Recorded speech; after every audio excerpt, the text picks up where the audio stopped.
Nataratna NT Ramarao ఎప్పుడూ వైవిధ్యానికి పెద్దపీట వేసేవారు. తాను అంతకుముందు ధరించని పాత్రంటూ లభిస్తే మరో మాట లేకుండా ఓకే చెప్పేవారు.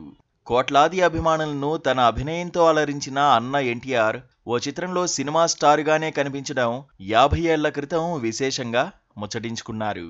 ఆ చిత్రమే కథానాయకుని కథ. 1975 ఫిబ్రవరి 21న కథానాయకుని కథ విడుదలై అభిమానులను ఎంతగానో ఆకట్టుకుంది.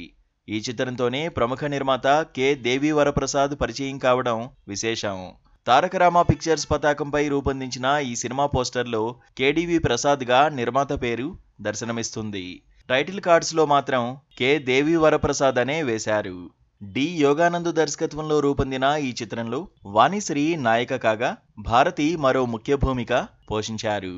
దేవి వరప్రసాద్ తండ్రి కె. తిరుపతయ్య అంతకుముందు ఎన్టీఆర్ హీరోగా శ్రీకృష్ణావతారం చిత్రం నిర్మించారు. ఆ సినిమాకు ఎన్టీఆర్కు అత్యంత సన్నిహితుడైన ఏ. పొండరీకాక్షయ్య కూడా భాగస్వామి. అప్పట్లో తారక రామ పిక్చర్స్ పతాకంపైనే శ్రీకృష్ణావతారం నిర్మించారు. అదే బ్యానర్తో దేవి వరప్రసాద్ కూడా పరిచయం కావడం విశేషం. ఇంతకు కథ ఏమిటంటే, ఎన్టీఆర్ తనకు కొత్తగా అనిపించిన సబ్జెక్ట్ను ఓకే చేసేస్తారని ఆయన సన్నిహితులకు బాగా తెలుసు.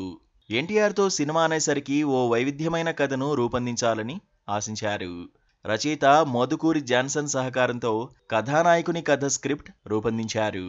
ఇందులో పల్లెటూరుకి చెందిన రాము పట్నం వెళ్లి కష్టపడి పనిచేసి ప్రేమించిన అమ్మాయిని పెళ్లాడాలని ఆశిస్తాడు. అలా వెళ్లిన అతనికి అదృష్టవశాన సినిమా హీరో అయ్యే అవకాశం లభిస్తుంది. ఆ తర్వాత పలు పాత్రలు పోషించి సూపర్ స్టార్ అవుతాడు. ఒకప్పుడు పేదవాడని చులకన చేసిన వారే రాము స్టార్డమ్ చూసి చుట్టూ చేరతారు. అతనికే ముప్పు తీసుకువచ్చే పని చేస్తారు. చివరకు స్టార్ హీరో అయిన కథానాయకుడు ప్రేమించిన అమ్మాయిని పెళ్లాడడంతో కథ సుఖాంతమవుతుంది. ఎన్టీఆర్ వాణిశ్రీ జంటగా నటించిన ఈ చిత్రంలో సత్యనారాయణ, ప్రభాకర్ రెడ్డి, రాజాబాబు, మిక్కిలినేని, అల్లు రామలింగయ్య, పండరీబాయి, జి. వరలక్ష్మి, రమాప్రభ, హేమలత, ఛాయాదేవి, శ్రీవిద్య నటించారు. ఎన్టీఆర్ను పల్లెటూరి పిల్లలో తొలిసారి హీరోగా నటింపజేసిన దర్శక నిర్మాత బి.ఏ. సుబ్బారావు అతిథి పాత్రలో అలరించారు. ఈ చిత్రానికి కె.వి. మహదేవన్ స్వరకల్పన చేయగా కొసరాజు, సి. నారాయణరెడ్డి, ఆచార్య ఆత్రేయ, దాశరథి పాటలు పలికించారు. అప్పలాచార్య హాస్యరచన చేశారు. ఇందులో 8 పాటలు ఉన్నాయి. వాటిలో వేమన్న చెప్పింది వేదమురా, చెప్పనా ఒక చిన్నమాట, మగసిరి చూపులా, దేవుడే చేస్తాడు పెళ్లిళ్ళు, శ్రీమతి గారు ఆగండి, ఓ చిలిపి కళ్ళ బావ అంటూ సాగే పాటలు విశేషాదరణ చూరగొన్నాయి. తర్వాతి రోజుల్లో టాప్ మ్యూజిక్ డైరెక్టర్గా అలరించిన చక్రవర్తి ఈ సినిమాలో ఓ టైట్ ప్యాంట్ అంటూ సాగే పాటను ఎల్ఆర్ ఈశ్వర్తో కలిసి గానం చేశారు. కథానాయకుని కథ పేరుకు తగ్గట్టే రూపొందింది. ఇందులో ఎన్టీఆర్ నటించిన అనేక చిత్రాల క్లిప్స్ ఉపయోగించుకున్నారు.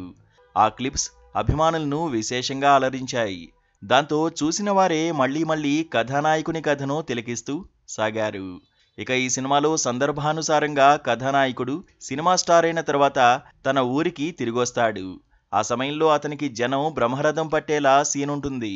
ఆ సన్నివేశాన్ని గుంటూరు నాజు సెంటర్లో చిత్రీకరించగా అప్పట్లోనే లక్షల మందికి పైగా జనం విచ్చేశారు.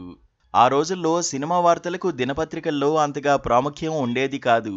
అయినా ఎన్టీఆర్ కోసం తరలివచ్చిన జనాన్ని చూసి దినపత్రికలు మెయిన్ పేజీలో కథనం ప్రచురించడం విశేషం.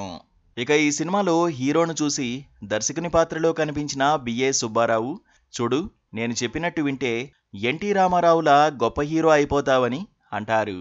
ఆ సీన్ చూసి అభిమానులు భలేగా ఆనందించారు. ఈ సినిమాలో ఎన్టీఆర్ హీరోగా నటించిన చిత్రాల్లోని సీన్స్ చూపించడంతో అభిమానుల ఆనందం అంబరమంటింది.